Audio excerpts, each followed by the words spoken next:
Little update on my M113A2 project. This is my CUCV with the tow bar. We are the 24th of August 2019. It's missing one track.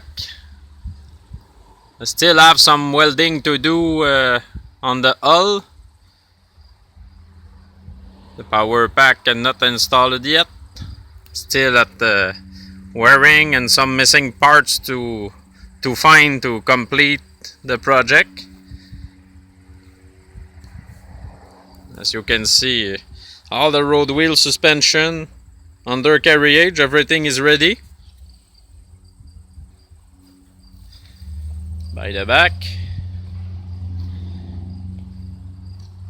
so you can see inside. I found the subfloor rubber carpet do the trick to replace the original mat for the fuel tank. As you can see, it's coming along good, very good. I'm very happy with the result.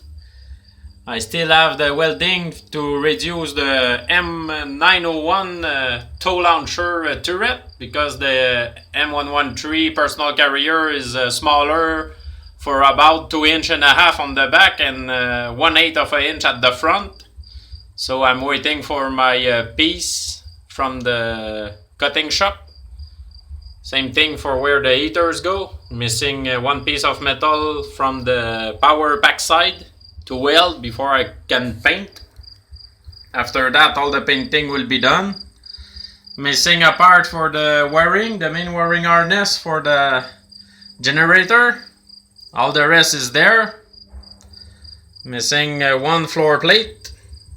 The other one, I found the right one NOS out of eBay. That's my original tow launcher plate. You can see the only difference is the two hole there.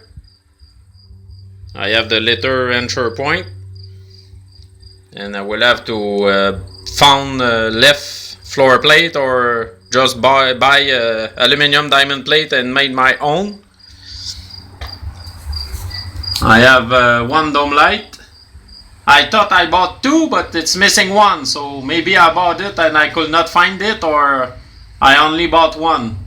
And it's very important, the night vision is red, the lens, not the blue or the green one. I need the red, because I made my M113 Canadian 1982, so it will be a 3-tone camo, and in 82 it's the red lens because of the old version night vision. I added some wiring because I want the flasher on both sides and the brake, so I have to modify the wiring harness to reflect that. As you could see, I'm lucky because I found the rear wiring harness brand new, again out of eBay. Some parts are really tough to get, so still looking. For the fuel hose, everything is there, brand new. One of my supportive friends in Canada gave me the length of both hoses, but they look like a bit too long. So maybe I will have to bring it back to the shop and make it shorter. From under the panel, still missing the attachment nut from the cylinder to the ramp wire rope. And again, everything is there. My heater is all NOS in the box, so I already installed a fuel pump for it. A brand new hose. All the hoses are new.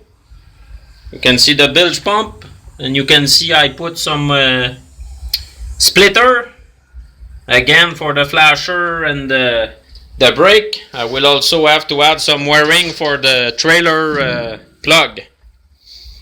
As you can see, it's going well. This is my partner, my friend Dan Spartan.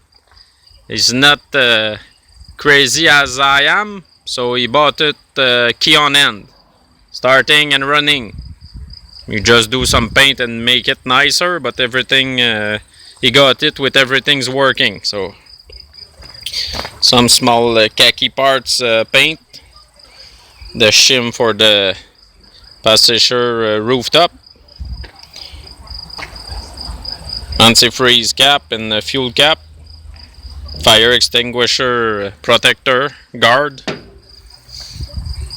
And you can also see I paint some loose part, the trim van arm, the periscope view, another part for the periscope on the hatch, rear ramp clamp, antenna bracket guard, driver hatch handle, and you have the rear left wearing protector for the rear left stoplight. As per the technical manual, I made the bracket and everything to be able to put the later version, the big red parking and flasher light, better visibility on the road. Then you have the engine access panel. I paint only one side, letting the time to dry, so I will have to make the nice side after that with 2 coats of M113A2 air filter also painted, and the troops roof opening. As you can see, you can still see the M1 black epoxy primer, and this morning I'm missing the green. You see, I keep the rest to paint the boat where the latch goes for the chain and the torsion bar to open it. And we are well equipped. I have a gantry. I have now the forklift because Dan is like to work easily as I.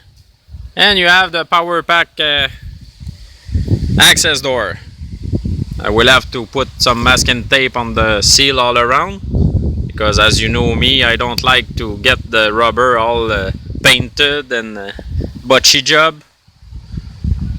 I have the rear ramp, but as you can see, I didn't paint everywhere because it was on the firing range, so you can see I have some repair to do.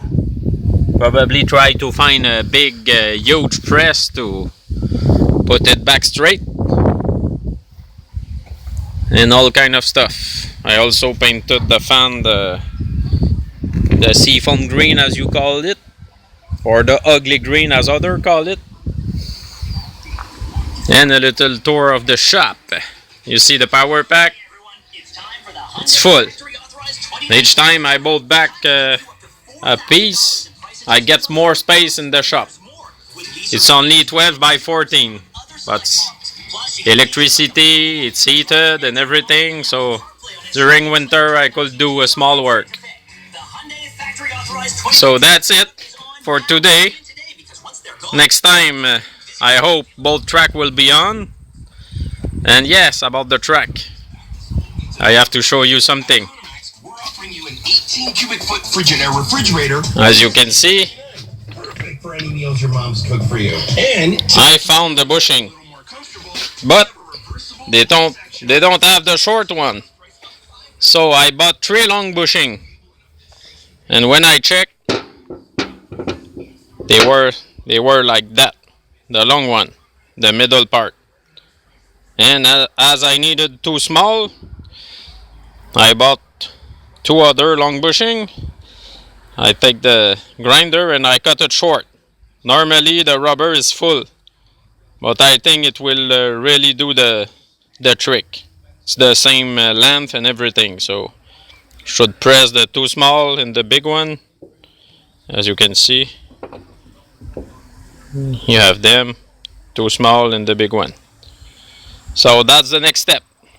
So hope you enjoyed the 4th video for the project, and share with your friends. Thank you very much.